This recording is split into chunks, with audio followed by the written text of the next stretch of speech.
प्रिय छात्रों, जैसा कि इससे पहले वाली वीडियो में डी संक्रमण के वर्ण नियम में मैंने आपको चक्कर वर्ण नियम बताया था।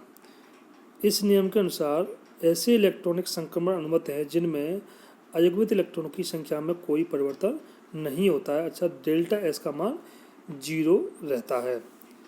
जो इसका दूसरा नियम है वो नियम है लापोर्ट वर्ण नियम। इस नियम के अनुसार अनुमत संक्रमण केवल वे हो सकते हैं जिनमें सममिति का परिवर्तन हो जाता है, यानी सम से विषम सममिति तथा विषम से सम सममिति जी और यू या यू ये से जी अनुमत हैं, जबकि सम से सम तथा विषम से विषम संक्रमित वर्जित हैं। कक्षकों की सम या विषम सममिति का निर्धारण प्रतिलोमन बिंदु के द्वारा होता है। वह सभी कक्षकों का प्रतिलोमन बिंदु नाभिक होता है। इस नियम के अनुसार इसमें सममिति, अगर हमारी सममिति चेंज होती है सम से विषम विषम से सम, तो वह अलाउ या अनुमत होगा। अगर सममिति चेंज नहीं होती है तो वो संक्रमण वर्जित संक्रमण होता है। कक्षकों की सम या विषम सममिति का निर्धारण प्रतिलोमन बिंदु के द्वारा होता है। प्रतिलोमन बिंदु वह बिंदु होता है जो नाभिक प्रतिलोमन बिंदु नाभिक होता है जहाँ से दोनों विपरीत साइड में जाने पर अगर अलग अलग चिन्ह प्राप्त होते हैं वहाँ से उसका निर्धारण किया जाता है। जैसे कि समकक्षक या जी उन्हें कहते हैं, सम और विषम। तो सम किसे कहते हैं? समकक्षक या जी उन्हें कहते हैं जिनमें परमाणु के नाभिक के विपरीत दिशाओं में समान दूरी तक जाने पर कक्षकों के कोणीय तरंग फलन के चिन्ह समान या तो प्लस प्लस हैं या माइनस माइनस रहते हैं। इस प्रकार एस व डी कक्षक जी सममिति के होते हैं। अब हमें एस पी डी एफ इसमें जी सममित कौन सा है और विषम कौन सा है, इसका किस प्रकार से करते हैं। सम को हमें परमाणु के नाभिक से विपरीत दिशाओं के समान दूरी पर, जैसे इसमें आप देख रहे हो इस चित्र में एस कक्षक है। एस कक्षक में नाभिक से अगर विपरीत दिशाओं में हम जाते हैं तो अगर दोनों साइड में जाने पर अगर समान चिन्ह हैं, प्लस प्लस हैं या माइनस माइनस हैं, तो वह सम सममिति कहलाते हैं या जी सममिति कहलाती है। जैसा कि इसमें आपने पहला जो एस कक्षक है, एस कक्षक में अगर जो हमारा नाभिक है, नाभिक से दोनों विपरीत दिशा में जा रहे हैं तो दोनों साइड में प्लस प्लस के निशान है, तो यह जी सममिति है या सम सममिति है। ठीक उसी प्रकार डी कक्षकों में भी ये एक इसमें आकृति दे रखी है D x square by square. D x square by square आकृति में एक्स अक्ष और वाई अक्ष, नाभिक से एक्स अक्ष की तरफ जाने पर दोनों विपरीत दिशा में जाने पर और वाई अक्ष पर भी दोनों विपरीत दिशा में जाने पर समान चिन्ह प्राप्त होते हैं। इसका मतलब प्लस प्लस या माइनस माइनस चिन्ह ही इनकी कक्षकों में उपस्थित हैं। इसीलिए एस कक्षक और डी कक्षक दोनों जी सममिति के हैं या इनके अंदर समकक्षक कहलाते हैं। ठीक उसी प्रकार पी कक्षक की एक हमने पाली ले रखी है, एक कक्षक ले रखी है। पी कक्षक में पी एक्स है। पी एक्स में नाभिक से विपरीत दिशा में जाने पर एक तरफ हमें प्लस का निशान प्राप्त होता है और दूसरी तरफ हमें माइनस का निशान प्राप्त होता है। इसका मतलब दो अलग अलग चिन्ह प्राप्त होने पर यह इसमें यू सममिति या विषम सममिति पाई जाती है।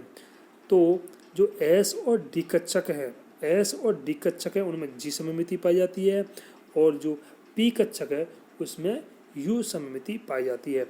इसके विपरीत विषम या अनग्रेड कक्षक उनको कहते हैं जिनमें परमाणु के नाभिक से विपरीत दिशाओं में समान दूरी पर कक्षकों के तरंग फलन के चिन्ह असमान प्लस माइनस या माइनस प्लस होते हैं। अतः पी कक्षकों की सममिति यू होती है। एस और डी कक्षक होते हैं उनमें जी सममिति पाई जाती है क्योंकि उनमें नाभिक से विपरीत दिशाओं में समान चिन्ह होते हैं, और जो पी कक्षक होते हैं उनमें सममिति यू पाई जाती है क्योंकि उसमें नाभिक से विपरीत दिशाओं में प्लस माइनस चिन्ह प्राप्त होते हैं। इस प्रकार जी या यू का अभिप्राय समझने के बाद हम लापोर्ट नियम को निम्न बिंदुओं से समझ सकते हैं। इसमें हमने सबसे पहले एस पी और डी कक्षकों को हमने समझा कि इसमें से कौन समसममिति के हैं और कौन इसमें विषम सममिति के हैं। इस प्रकार जी या यू का अभिप्राय समझने के बाद हम लापोर्ट नियम को निम्न बिंदुओं से समझ सकते हैं। पहला नियम इसका जो दे रखा है यह है, इस नियम के अनुसार केवल वे ही संक्रमण अनुमत होते हैं जिनमें कक्षकों की सममिति असमान हो।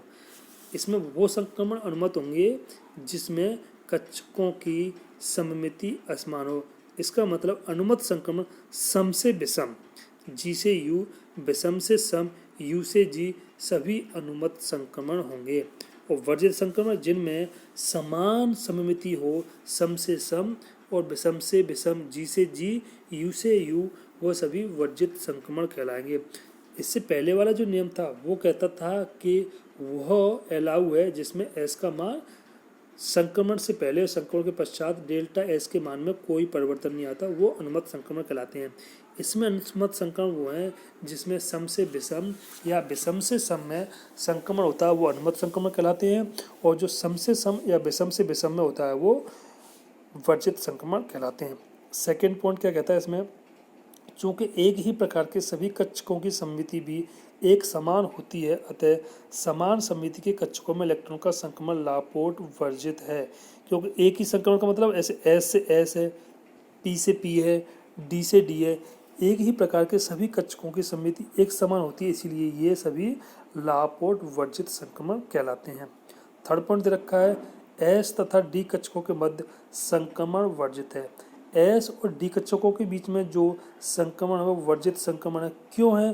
क्योंकि ये जी प्रकार के होंगे, क्योंकि दोनों की सममिति एक जैसी है। मैंने पहले आपको बताया था इसमें एस और डी दोनों में जी सममिति पाई जाती है, और जी सममित में संक्रमण कैसा हुआ, वो वर्जित संक्रमण कहलाता है। इसी प्रकार पी कक्षकों के मध्य संक्रमण यू भी वर्जित है, क्योंकि पी कक्षकों में यू सममिति पाई जाती है, तो सो पी से पी कक्षकों के बीच में संक्रमण भी वर्जित संक्रमण कहलाता है।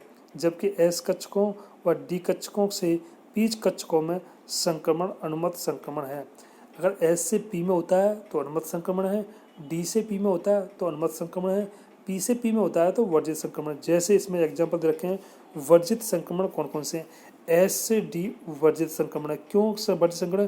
क्यों दोनों में सेम सममिति पाई जाती है। एस से एस ये भी वर्जित है, सेम सममिति के हैं। डी से डी ये भी सेम सममिति के हैं। पी से पी ये भी सेम सममिति है, और डी से एस ये भी सेम सममिति है। तो जो ऊपर वाले हैं वर्जित संक्रमण, ये सभी वर्जित संक्रमण कहलाते हैं।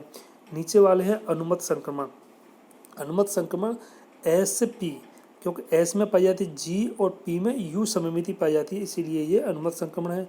डी से पी भी अनुमत संक्रमण है, पी से डी भी अनुमत संक्रमण तथा पी से एस भी अनुमत संक्रमण है। मतलब जी से यू या यू से जी जो संक्रमण होगा वो अनुमत संक्रमण कहलाएंगे।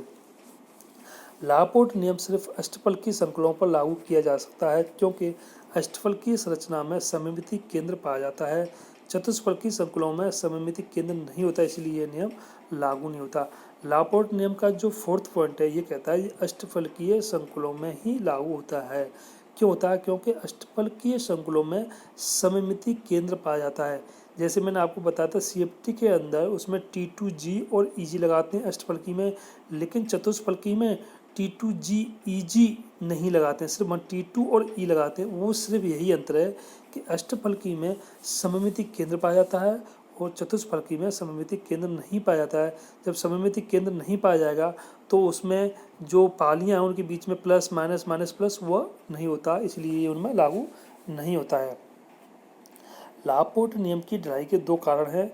एक, संकुल अपने केंद्र के प्रति पूर्णतः सममित न होकर हल्का सा असममित हो सकता है, और दूसरा पॉइंट है संकुल में असममित कंपन पाए जाते हैं जिससे प्रतिलोमन केंद्र नष्ट हो जाता है। दो इसकी जो कमियां हैं वो इसमें पाई जाती हैं। मेन ये है हमारा कि डीडी संक्रमण के वर्ण नियम में पहला है चक्र वर्ण नियम और दूसरा है लापोर्ट वर्ण नियम। चक्र वर्ण नियम में डेल्टा के मान में संक्रमण से पहले और पश्चात कोई अंतर नहीं आना चाहिए, वही अनुमत संक्रमण कहलाते हैं। लापोर्ट वर्ण नियम में अगर सेम सममिति के बीच में संक्रमण है तो वो वर्जित संक्रमण कहलाता है, और अलग अलग सममिति के बीच में संक्रमण है तो वो अनुमत संक्रमण कहलाता है। जैसे कि इसमें मैं दे रखा है एस और डी की सममिति समान है और पी की सममिति अलग है, तो एस से पी, डी से पी, पी से एस, पी से डी, यह सभी अनुमत संक्रमण होते हैं। तो लापोर्ट वर्ण नियम कहता है कि भिन्न भिन्न सममिति के बीच में जो संक्रमण पाया जाता है वो अनुमत संक्रमण होता है, और जो समान है उनके बीच में जो संक्रमण पाया जाता है वह वर्जित संक्रमण कहलाता है। तो इस प्रकार यह दो नियम हैं, डी संक्रमण के चक्रवर्ण नियम और लापोर्ट वर्ण नियम।